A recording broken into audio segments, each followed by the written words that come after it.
ملزمہ کا جرم ثابت نہیں ہوا تو بہت جلد ثابت ہو جائے گا، وہ ڈٹائی سے بولا۔ اور جہاں تک ملزمہ کا قتل کی واردات میں ملوث ہونے کا سوال ہے تو مناسب وقت آنے پر اس امر کا ٹھوس ثبوت بھی مہیا کر دوں گا۔ ہمارے پاس ایک چشمدید گواہ بھی موجود ہے۔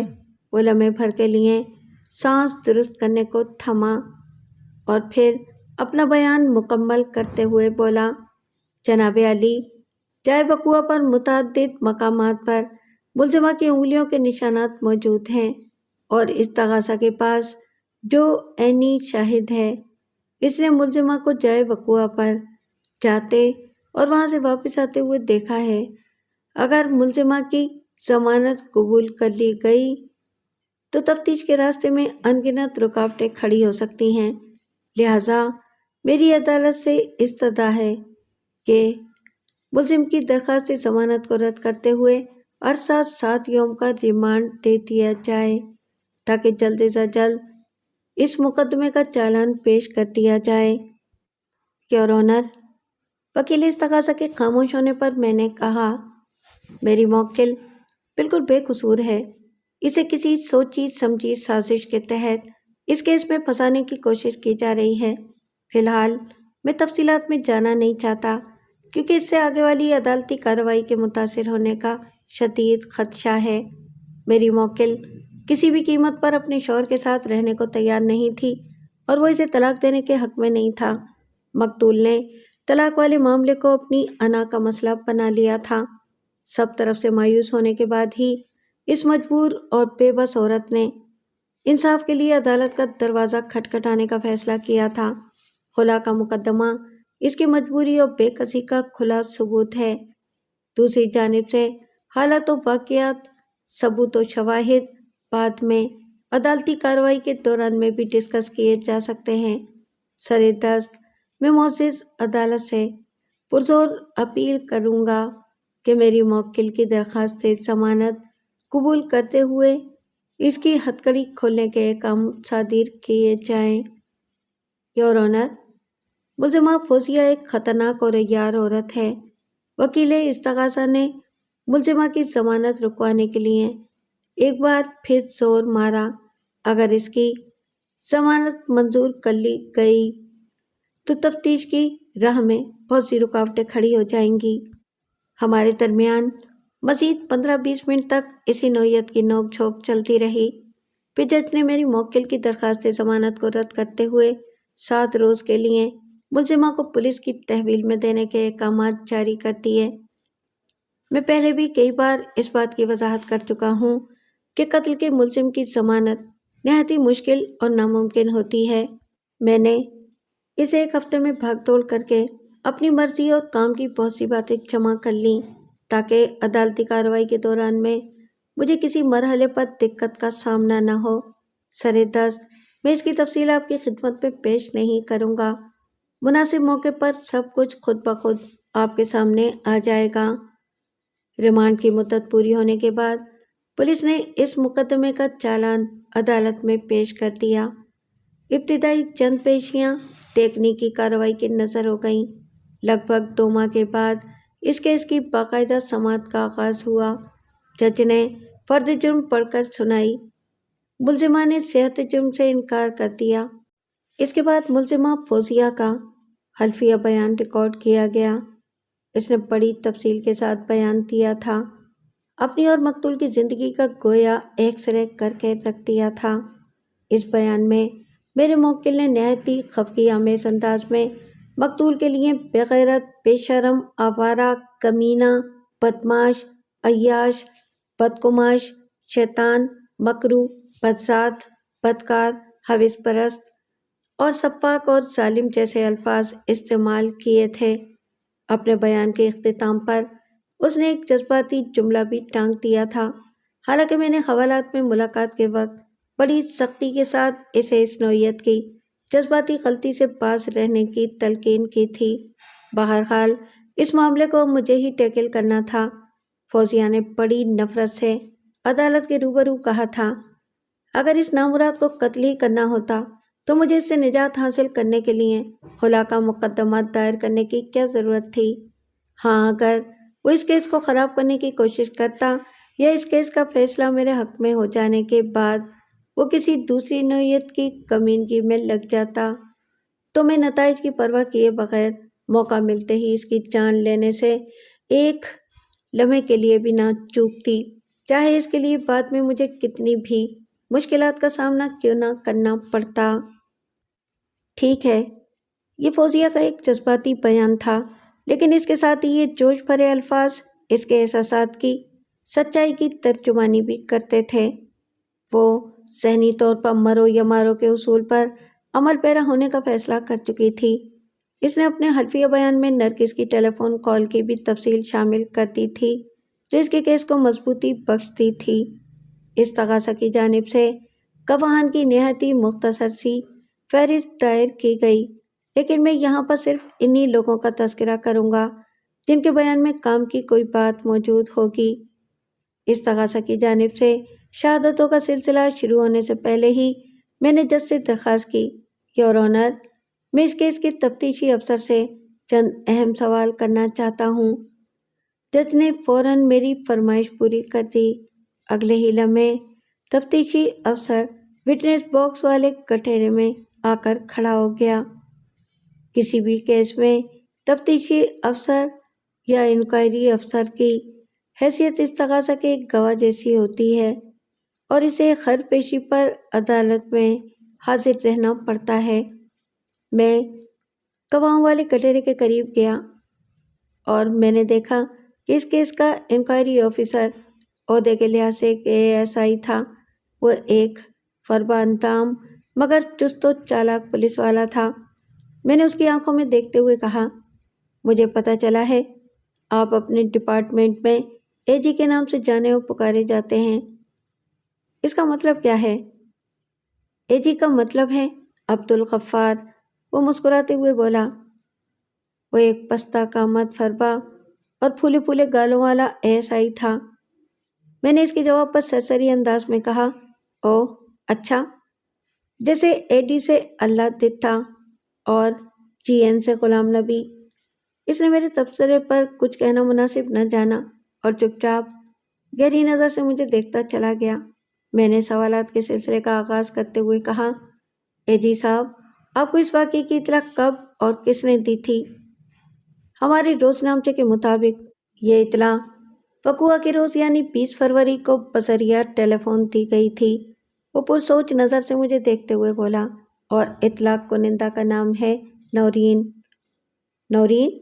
میں نے زیر لب دہرایا، پھر مصنوعی حیرت کا اظہار کرتے ہوئے پوچھا، یہ نورین کون ہے؟ مقتول کی بیوی، میرا مطلب ہے کہ مقتول کی بیوہ۔ لیکن مقتول کی ایک بیوہ کا نام تو رضوانہ ہے، میں نے تیز نظر سے تفتیشی افسر کو گھورتے ہوئے کہا، اور دوسری بیوی اس کیس کی ملزمہ اور میری موکل فوزیہ ہے۔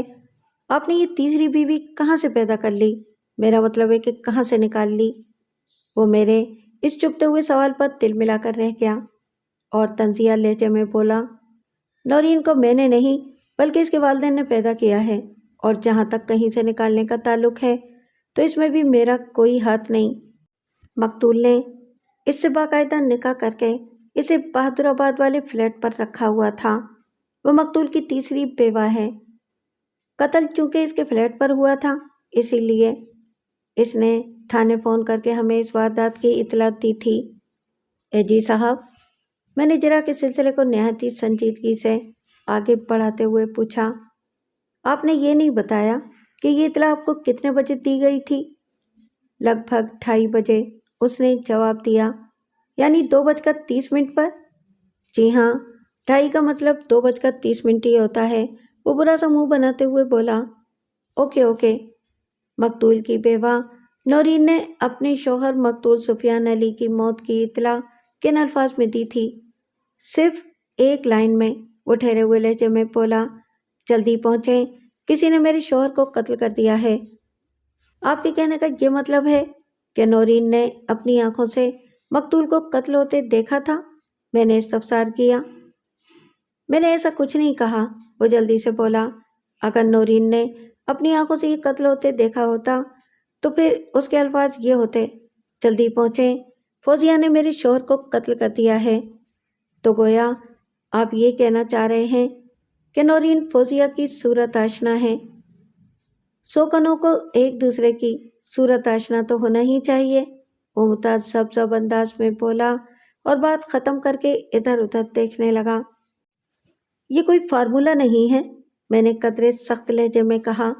اس نوعیت کی شادیوں میں شوہر عموماً اپنی دوسری، تیسری یا چوتھی بیوی کو اپنی پہلی یا دوسری یا تیسری بیوی سے چھپا کر رکھنے کی کوشش کرتا ہے تاکہ نقص امن کا خطرہ پیدا نہ ہو اور وہ اپنے نصیب کی آکسیجن کو اپنی مرضی سے پھیپھڑوں میں اتارتا رہے۔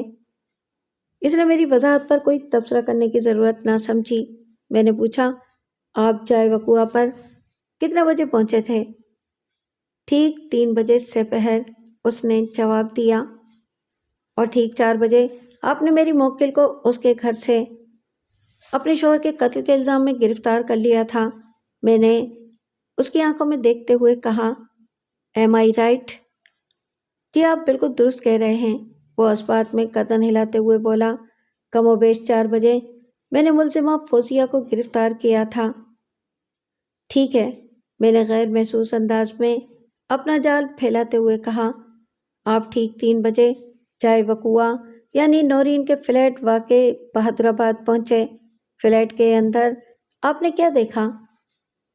جب میں اور 2 ماتحت اہلکار جائے واردات پر پہنچے تو دروازہ مقتول کی بیوی نورین نے کھولا تھا۔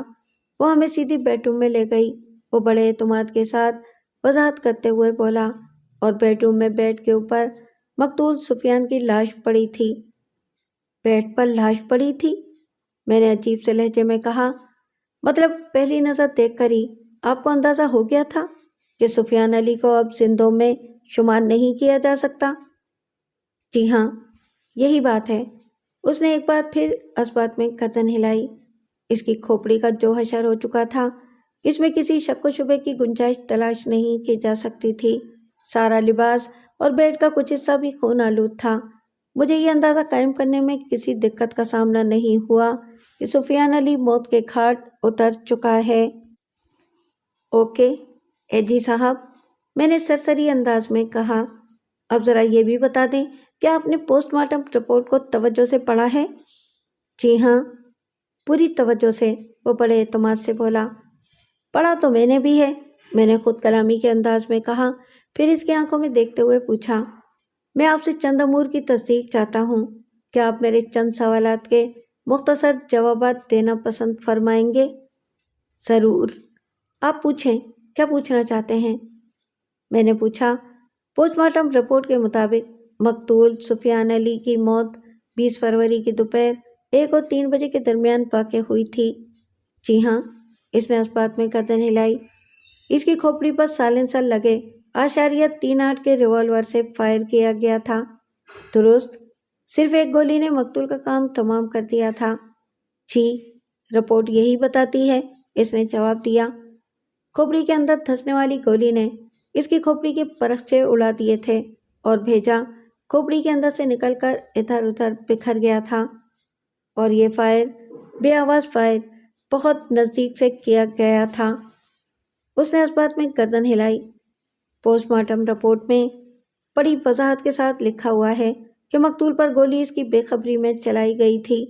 میں نے ایک نہایت ہی اہم سوال کیا، اور یہ گولی مقتول کی کھوپڑی کے عقبی حصے سے اس کے بھیجے میں داخل ہوئی تھی، یعنی قاتل نے مقتول کے عقب سے نہایت ہی کم فاصلے سے اس پر ایک بے آواز فائر کیا تھا۔ جی ہاں، یہی حقیقت ہے، وہ پر یقین انداز میں بولا۔ میں نے جرا کا زاویہ تبدیل کرتے ہوئے اپنے سوالات میں تیزی پیدا کی اور پوچھا، یقیناً موقع واردات کی ضروری کارروائی مکمل کرنے کے بعد ہی آپ نے ملزمہ کے گھر کا رخ کیا ہوگا؟ ظاہر ہے، آپ کس کی نشاندہی یا رہنمائی میں ملزمہ فوزیہ کو گرفتار کر کے طارق روڈ کی سمت لپکے تھے؟ میں نے کریدنے والے انداز میں پوچھا۔ نورین نے فوزیہ کو وہاں آتے جاتے نہیں دیکھا تھا، اور اگر دیکھا بھی ہوتا تو وہ پہچان نہیں سکتی تھی، کیونکہ آپ ہی کے مطابق وہ ایک دوسرے کی صورت آشنا نہیں ہیں۔ پھر آپ نے یہ معاملہ کس طرح ٹیکل کیا؟ بات دراصل یہ ہے جناب، وہ ایک گہری سانس خارج کرتے ہوئے بولا،